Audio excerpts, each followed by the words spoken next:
Welcome to iDream media. So Nipah virus కేరళని అతలాకుతలం చేస్తుంది. రోజు రోజుకు కేసులు పెరుగుతూ ఉన్నాయి. అయితే ఈ నిపా వైరస్ వల్ల 14 ఏళ్ల బాలుడు మృతి చెందడం జరిగింది. అసలు ఏంటి నిపా వైరస్, ఎలా వ్యాపిస్తుంది, దీని లక్షణాలు ఏంటి, ఇక తెలుగు రాష్ట్రాలకు ఎలాంటి అలర్ట్ ఉంది, వివరాలు తెలుసుకుందాం. ఈరోజు మనతో పాటు ఉన్నారు ప్రముఖ న్యూరో సర్జన్ డాక్టర్ రంగనాథం గారు from Aster prime hospital. Doctor గారు నమస్తే అండి. డాక్టర్ గారు, జనరల్గా ఈ వైరస్లు వర్షాకాలం వచ్చిందంటే వైరస్లు విజృంభిస్తూ ఉంటాయి. అయితే ముఖ్యంగా కేరళలోనే ఎక్కువ వైరస్లు మనం చూస్తున్నాం. నిపా వైరస్ అంటున్నారు. 14 ఏళ్ల బాలుడు కూడా మృతి చెందాడు. అసలు ఏంటి, ఇది ఎలా వస్తుంది డాక్టర్ గారు? ఈ వైరస్ ఒక వర్షాకాలమే కాకుండా దీనికి కొన్ని కారణాలుగా భౌగోళికంగా కూడా కొన్ని కారణాలు ఉన్నాయి. ఇప్పుడు మామూలుగా వర్షాకాలం అనేది ఒక పాయింట్. రెండోది ఏమిటి, అక్కడ ఈ అర్బనైజేషన్ అని ఏదైతే పారిశ్రామికంగా ఏదైతే బెస్ట్ సిటీలు లేకపోతే స్మార్ట్ సిటీలు వచ్చిన తర్వాత చెట్లు కొట్టేయడం అయిపోతూ ఉంది. ఇంతకుముందు భగవంతుడు సృష్టికర్త తయారు చేసినప్పుడే జంతువులు ఉండే చోటు వేరు, అరణ్యాల్లో ఉండాలి, మనుషులు మామూలుగా జీవించాలి, అలా సహజంగా నడిచేది. ఎప్పుడైతే ఈ చెట్లు కొట్టేయడం అరణ్యాలను అయిపోవడం వల్ల ఈ జంతువులు మనిషికి దగ్గర అయిపోతున్నారు. అదే సరే, ఇంక ఎవరిని కూడా మనం తప్పుగా పట్టడం కాదు, కానీ తర్వాత ఈ జంతువులను ఏదైతే ఈ డాగ్స్ని కానీ లేకపోతే క్యాట్స్ని కానీ వాళ్ళు పెంచుకోవటం వాళ్ళు అనేది ఒక ఆనవాయితీ అయింది. సో దానిలో వచ్చేటువంటి ఇబ్బందులు కూడా ఉన్నాయి, కొంతవరకు ఇంతే. రెండోది ఏమిటి, ఈ నిపా వైరస్ అన్నది ఏదో ఇప్పుడు వచ్చింది కాదు, 2001లోనే భారతదేశంలో వచ్చింది కాదు. 1999లో మొట్టమొదటిసారిగా నిపా వైరస్ అక్కడ మలేషియా దేశంలో అలాగే బంగ్లాదేశ్లో ఈ టైంలో వచ్చాయి. నిజానికి దీనికి పేరు బంగ్లాదేశీ స్ట్రెయిన్ అంటారు. ఇది మొదలైంది కాబట్టి 2001లో వెస్ట్ బెంగాల్లో వచ్చింది, అప్పుడు కేరళలో కాదు. ఆ తర్వాత వెస్ట్ బెంగాల్లో కేసులు నమోదు కాలేదు. ఇప్పుడు మనం కేరళకు వస్తే 2018, 22, 23, మళ్ళీ 24. 2018లో అయితే అన్నిటికంటే ప్రమాదమైన 17 మంది చనిపోయారు. 2022లో 2, 2023లో అదృష్టవశాత్తు ఒక్కరే జరిగిపోయారు. ఇప్పుడు కొన్ని రోజుల క్రితం ఈ 14 సంవత్సరాల అబ్బాయి జరిగిపోవడం జరిగింది. నిపా వైరస్ అన్నది అన్నిటికంటే ఒక చాలా ప్రమాదకరమైన వైరస్ అండి. ప్రమాదం కారణం ఏంటంటే 70% ఇబ్బంది వచ్చిన వాళ్ళు జరిగిపోతారట. లక్షణాలు ఆలోచిస్తే మామూలుగానే సింపుల్, ఏది జ్వరం రావడం, తలనొప్పి, తర్వాత ఏదైనా గొంతులో నొప్పిలాగా కానీ వాంతి వచ్చేటట్టు అప్పుడప్పుడు వాంతులు కావడం, ఇవి మొదటి లక్షణాలు. ఆ తర్వాత వాళ్ళు డల్గా అయిపోతారు, పూర్తిగా స్పృహ కోల్పోతారు, ఫిట్స్ వస్తూ ఉంటాయి. ఇంకా కొంచెం గాలి తీసుకోవడం కూడా ఇబ్బంది రావచ్చు. అంటే ఏ వ్యవస్థ మీద పనిచేస్తుంది ఇది? అది ఇప్పుడు అక్కడ కూడా చిన్న క్లారిఫికేషన్ ఉంది. ఇప్పుడు 2018లో ఏదైతే వచ్చినటువంటి నిపా వైరస్ ముఖ్యంగా మెదడు మీద పనిచేసింది అని కొన్ని సమాచారం ప్రకారం. ఎన్సెఫలైటిస్ అని ఏదైతే మెదడు బాపు వ్యాధి మాదిరి వచ్చి ప్రాణాపాయం అయిందని. ఇప్పుడు 2024లో వచ్చినటువంటిది రెస్పిరేటరీ సిస్టమ్, గాలి తీసుకునే వ్యవస్థ, లంగ్స్, ఊపిరితిత్తుల మీద ఎక్కువ ప్రభావం పనిచేస్తుందని కేరళ నుంచి కొంతమంది వైద్యులు చెప్తూ ఉన్నారు. ఏమైతే ఏదైనా కానీ ప్రమాదమే.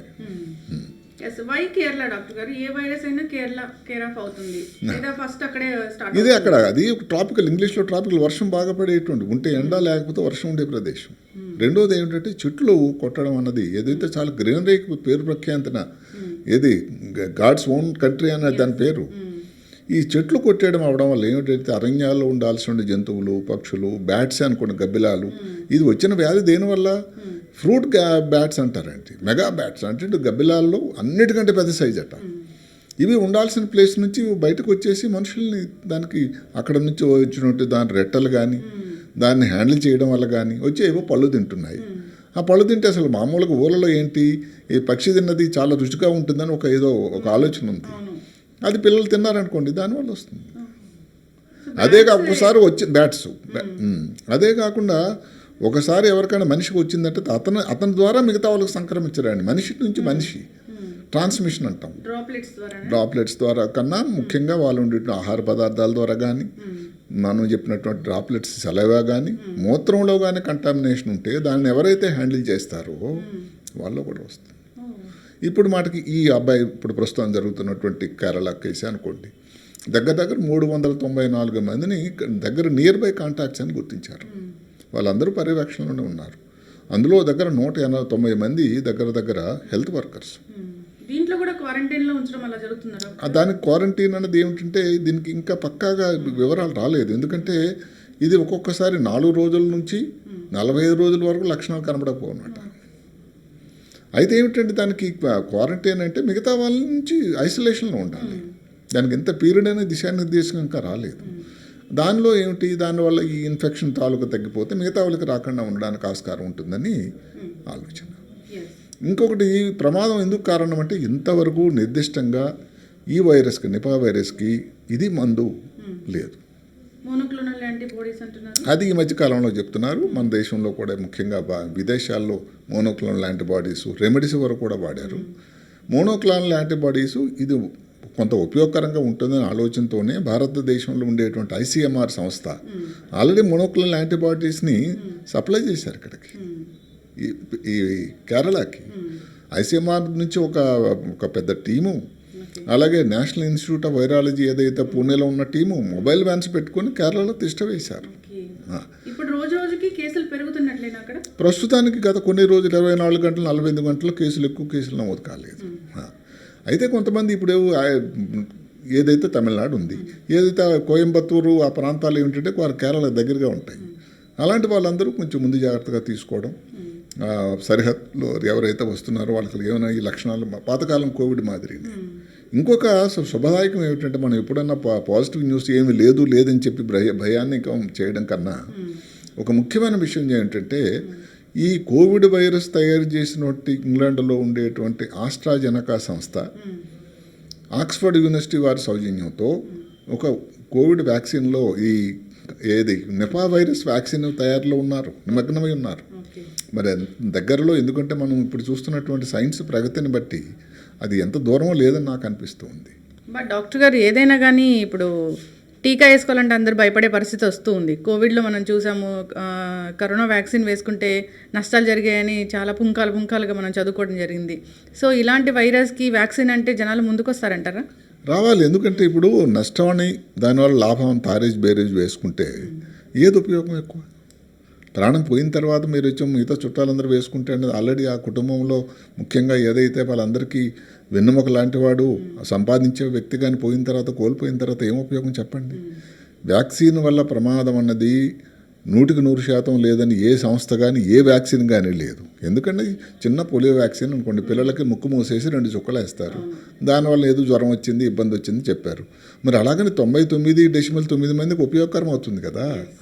కాబట్టి వ్యాక్సిన్ అనేది ఒక సంజీవిని, అందులో ఏమాత్రం డౌట్ లేదు.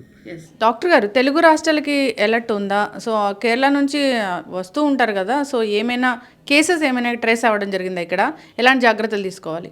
ఇక్కడ కూడా ఏమిటంటే అలాంటి ఇంతవరకు ప్రస్తుత కేసులు అయితే నమోదు కాలేదు. ప్రస్తుతానికి మనకు సమాచారం ప్రకారం కేరళలోనే, అది కూడా అక్కడ కోజికోడ్, మాలాపురం ఆ ఏరియా ప్రాంతంలోనే, అది కూడా 2 ముఖ్యమైనటువంటి పంచాయతీల్లోనే ఇవి కేసులు నమోదైనాయి. అయితే వెంటనే చాలా తొందరగా చర్యలు తీసుకున్నారు. మేము వచ్చిన వాళ్ళందరినీ ఐసోలేషన్, అబ్జర్వేషన్లో ఉన్నారు. ఒక మరణం జరిగింది, మిగతా వాళ్ళు వైద్యంలో ఉన్నారు. త్రివేంద్రం లాంటి పెద్ద హాస్పిటల్కి తరలించారు. వైద్యం ఏంటంటే ఇప్పుడు కోవిడ్ ధర్మవాణి, కోవిడ్ తాలూకా ఎక్స్పీరియన్స్ వల్ల ఏమిటంటే ఐసోలేషన్ కానీ, మాస్క్ వేసుకోవడం కానీ ఇవన్నీ కూడా చాలా విరివిగా జరుగుతూ ఉన్నాయి. ఇప్పుడు ఇంపార్టెంట్ ఏంటంటే వచ్చిందే మాస్క్ అనుకోండి, దాని దగ్గరికి ముఖ్యంగా అందరికీ సూచనలు ఏమిటి? మాస్క్ ధరించాలి. మళ్ళీ మాస్క్ వెనక్కి వచ్చిందని బాధపడడం కన్నా మాస్క్ ధరిస్తే మీకు అది ఒక పెద్ద ఆయుధం. అది మాస్క్ వెనక్కి వచ్చిందని మిమ్మల్ని చూస్తే అయితే నేను అనుకోను, ఎందుకంటే మీరు ఎప్పుడు మాస్క్లు వేసుకునే ఉంటారు. సో అంటే అదొక ఇండికేషన్ అనమాట, జాగ్రత్త చెప్పడం అనమాట. సో ఎస్, చేతులు కాలిపోయిన తర్వాత ఆకులు పెట్టుకోవడం వల్ల చందంలాగా హాస్పిటల్కి వచ్చినప్పుడు ఇక్కడ ఉండే వాళ్ళు పేషెంట్లు ఎవరు తుమ్ముతారు, ముందు జాగ్రత్తగా తీసుకోవడం. ఇప్పుడు కోవిడ్ లేదు, ఎవరో మనకు వచ్చి చెప్పాల్సింది లేదు. అదే కాకుండా ఇలాంటి ఇబ్బందులు ఉన్నప్పుడు మన భారతదేశంలో ఒక సాంప్రదాయం ఏంటంటే ఫలానా వ్యక్తి బాగాలేడు, ఒకసారి వెళ్ళి హాస్పిటల్కి పలకరించాలి అని. ఇప్పుడు అందరూ కూడా ఏదైతే ఐసీఎంఆర్ వారు ఏం చెప్తున్నారంటే హాస్పిటల్కి వెళ్ళి పలకరింపులు అనేది తగ్గించేయాలి, అసలు వెళ్ళకూడదు. దానివల్ల మీరు ప్రమాదానికి లోను కావచ్చు. అక్కడ ఉండేటువంటి వైద్యులు, తర్వాత హెల్త్ సిబ్బంది వాళ్ళందరూ రిస్క్కు వచ్చి వాళ్ళందరూ చేస్తున్నారు. మళ్ళీ మీరెందుకు రిస్క్లోకి పడాలి? అప్పుడు వచ్చుద్ది కదా. కాబట్టి హాస్పిటల్కి వెళ్ళకండి, మామూలుగా మాస్క్ మీ చుట్టాలే, బంధువులే, దగ్గర వాళ్ళే అనుకోండి, మాస్కులు ధరించండి. ఏదైనా లక్షణాలు ఉండేటట్టయితే ఆ డాక్టర్ని దగ్గర సంప్రదించండి. అన్నిటికంటే ముఖ్యం ఏంటంటే ఇది ప్రతి సంవత్సరం వచ్చి ఇబ్బంది పెడుతున్నటువంటి ఒక ఇబ్బంది కేరళ రాష్ట్రంలోనే ఎక్కువ, మిగతా రాష్ట్రాల్లో లేదు ప్రస్తుతానికి. ఈ సమయంలోనే అందరూ కూడా గమనించాల్సింది ఏంటంటే జ్వరం వచ్చి ఇబ్బంది ఏదో పడిన కన్నా ఏమన్నా కానీ నిపా వైరస్ ఏం కాదు కదా. ఎందుకంటే కేరళలో ఎక్కువ ఇన్ని కేసులు నమోదయ్యాయి కాబట్టి ఇప్పుడు మాటకి 2018 నుంచి చూసుకుంటే దగ్గర 25 మంది చనిపోయారు కేరళలో ఈ అన్ని సంవత్సరాలు కలిపితే. అది సంతోషమేం కాదు కదా. సో డాక్టర్ గారు ఎలాంటి లక్షణాలు కనిపిస్తే ఇది నిపా వైరస్ అనుకోవాలి? సో ఎప్పుడు హాస్పిటల్కి వెళ్ళాల్సి ఉంటుంది? తలనొప్పి, వాంతులు, తర్వాత జ్వరము, గొంతుకు నొప్పి ఉంటే లక్షణాలు ఈ సీజన్లో పర్టికులర్ కేరళలో. అది కాదు కదా. ఎందుకంటే దానికి ఇప్పుడు గుర్తించడానికి పాతకాలంలో కోవిడ్ వచ్చినప్పుడు గుర్తింపుల్లో కన్నా కష్టమైనట్టు కాకుండా దానికి నిర్దిష్టమైనటువంటి పద్ధతులు ఉన్నాయి. వైరస్ని ఐడెంటిఫికేషన్ జరుగుతుంది.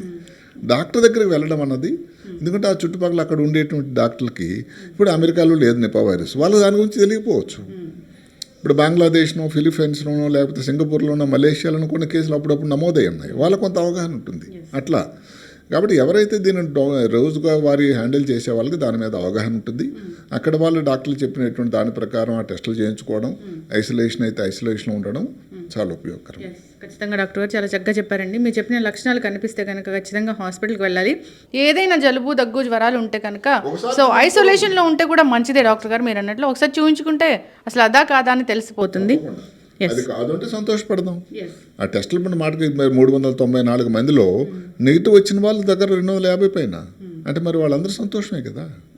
మిగతా వాళ్ళకు దగ్గరలో అబ్జర్వేషన్ ఉన్నారు హెల్త్ వర్కర్స్ కాబట్టి వాళ్ళకి తప్పనిసరి పరిస్థితి అన్ని మాస్కులు ధరించి గ్లవ్స్ వేసుకున్నా కూడా వచ్చాయి కాబట్టి వాళ్ళకి అబ్జర్వేషన్లో ఉంచారు అంతే.